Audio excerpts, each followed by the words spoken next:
Babur was the founder of the Mughal Empire in India. He was a Chagatai Turk. Chagatai was the second son of Genghis Khan. He was descended from Toimur in the direct male line, and through his mother, he could claim descent from Genghis Khan. His father, Umar Sheikh Mirza, ruled over Farghana in Chinese Turkestan. Babur was born at Farghana in February 1483. His father died in 1494 and he inherited his paternal principality at the tender age of 11 or 12. Babur showed remarkable uh, intelligence. His elder and younger paternal uncles died in quick succession. A scramble began for the possession of Samarkand, which he conquered in 1497. The victor, hardly 15 years old, when he was just 15 years old, he conquered the Samarkand province. In 1497, not long afterwards, Babur lost this capital of Central Asia, while he was preoccupied with the task of retaining his hold over Farghana. Actually, originally he was a prince of Farghana, and he inherited it, I told you before.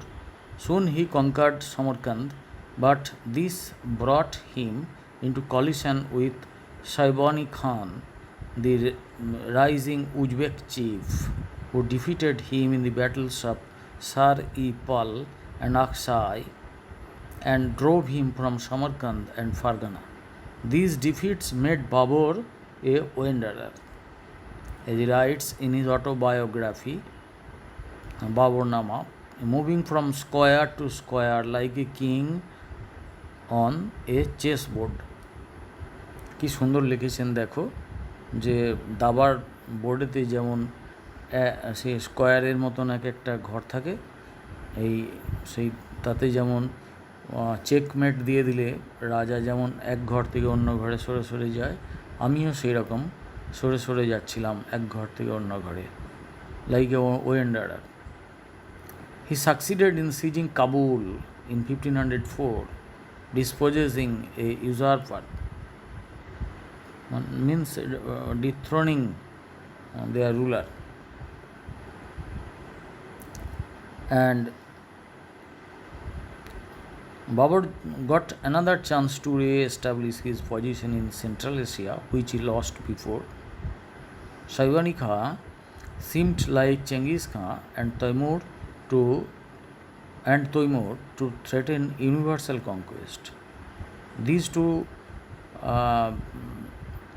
rulers, Genghis Khan and Toimurlong, they wanted to be the ruler of the universe, of the whole world.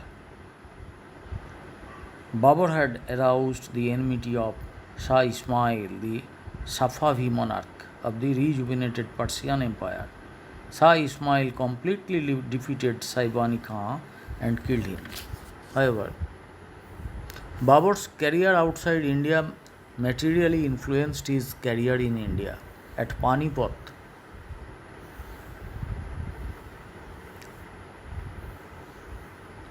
what happened at Panipat?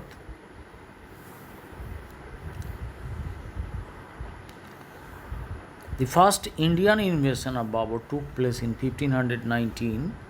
It was directed against the Yusufzais. The expedition was also directed against Bajaur in 1520. He regarded the Punjab as his own by right of descent from Taimur.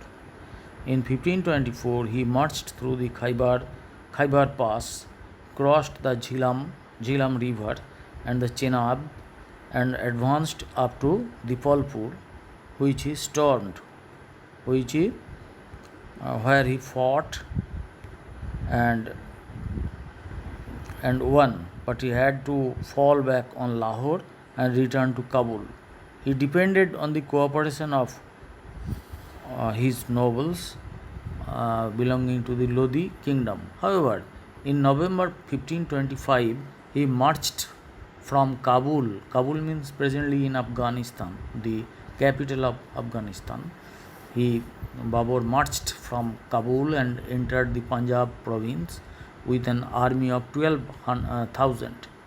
Daulat Khan Lodi, who opposed him, was defeated.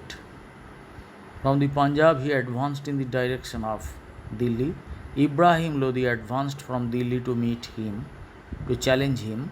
Ibrahim Lodi has been described by Babur as an inexperienced young man, negligent in all his movements, who marched without order, halted or retired without plans, and engaged in battle without foresight. দূরদৃষ্টি ছাড়াই যুদ্ধে নিযুক্ত হতো. Such a man could not be expected to defeat a trained warrior like Babur. The decisive battle took place on 21st April of 1526 at Panipat, where the fate of India has so often been decided. In fact, if an enemy coming from the northwest could not be stopped at the Khyber, the inevitable battleground was the region between the Satluj and the Jamuna, the Punjab rivers being fordable at many places during the winter. It was very difficult to hold a river line there. At Panipat, Ibrahim brought about 40,000 troops, but the dense mass offered an excellent target to the firearms of Babur. Babur had firearms managed by two experts, Ustad Ali and Mustafa. The country, being flat, was well suited to the handling of cavalry and the application of Babur's flanking tactics. Babur stiffened his weak front with a line of wagons with a view to holding the Afghans along an extended front so that he could attack the flanks. Ibrahim Lodi was completely defeated and the total death toll on the Afghan side was terrible. Babur's skill and the brilliant combination of cavalry and artillery brought him complete success. Delhi and Agra were secured immediately afterward. However, this way Babur started his kingdom, his Mughal kingdom in Delhi. And the two enemies with whom Babur had to fight in order to secure his kingdom on Hindustan were the Afghans in the east and the Rajputs under Rana Sangram Singh on Mebar. The Afghans in the east under Nasir Khan Lohani and Maruf Farmuli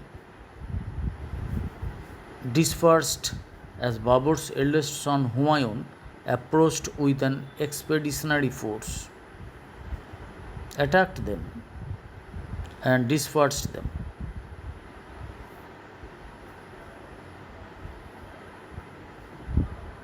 Multan also came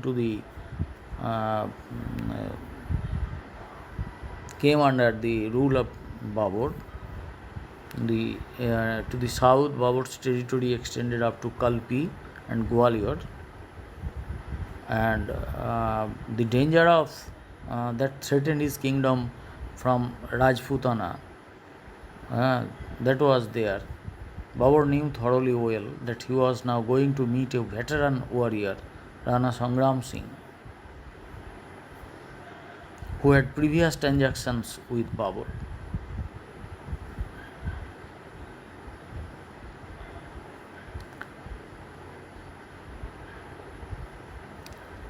The dispute between Babur and Rana continued and ended in a destructive battle.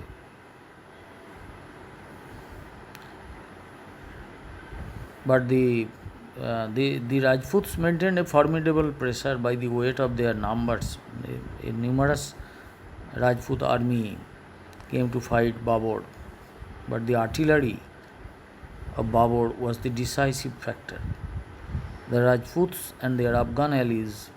Afghans also were inimical to Babur because they were driven away by his son Humayun, and so the Afghans allied with the Rajputs to defeat Babur, but the ally of Rajputs and Afghan, the alliance of Rajputs and Afghan suffered a complete defeat. The Battle of Khanua destroyed the prospect of the establishment of Rajput supremacy in northern India on the ruins of the Turco-Afghan Sultanate.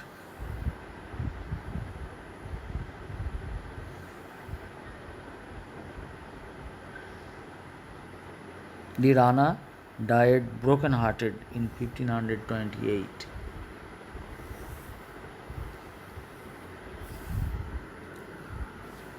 In 1529, Sultan Mahmud Lodi united a large section of the Afghans under him. Babur proceeded towards the east by the way of Allahabad, Benares, and Gazipur. Jalaluddin Bahar Khan Lohani submitted to him. Babur occupied Bihar. The army of Nusrat Shah, Sultan of Bengal, which had come to help the Afghans, opposed Babur on the banks of the Gogra. Babur brilliantly forced the passage under a heavy fire. The Bengal army fled in confusion. That means Babur had artillery with him, and with which he could win the principalities one after another. And the other forces which were opposed to him could not resist him singly or unitedly because of this artillery. And Babur died on December 26, 1530. It is said that in his last days, there was a palace conspiracy to set aside his eldest son Humayun. If there was really any such plot, it failed completely, and Humayun quietly succeeded to the heritage of Babur. Babur had no administrative genius. He was just a conqueror. He conquered a vast area, and but no administrative reform he could bring about. He was a plain warrior. A haphazard administrative system that was in existence at that time was also continued by him.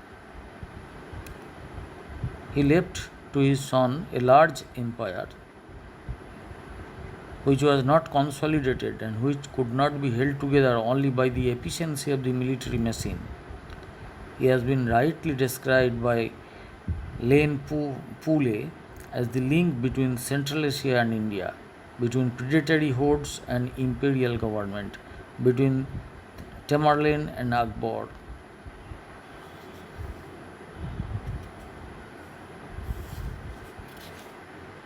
However, what type of ruler Babur was? Babur was gifted with a fine literary taste. He could write well in Persian as well as in Turkish.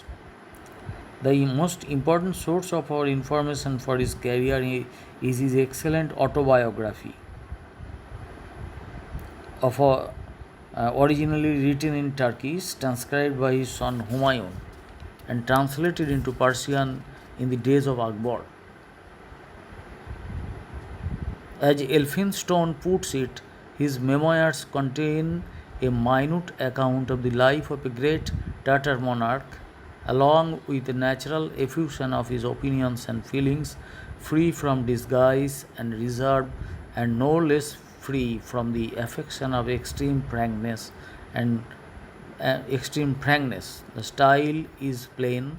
His writing style was plain and mainly was lively and picturesque.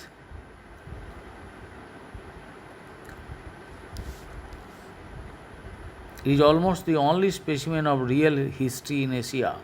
He gives the figures, dress, tastes, and habits of each individual and describes the countries, the climate, the scenery, production, works of art and industry. But the great charm of the work is in the character of the author. It is a relief in the midst of the pompous coldness of Asiatic history to find a king who can weep for days and tell us that he wept for the playmate of his boyhood. Boyhood, his boyhood playmate died an untimely death, and for which the king Babur wept for a long days, for a long period. He wept for days. He was so simple in heart, though a great conqueror, expert conqueror.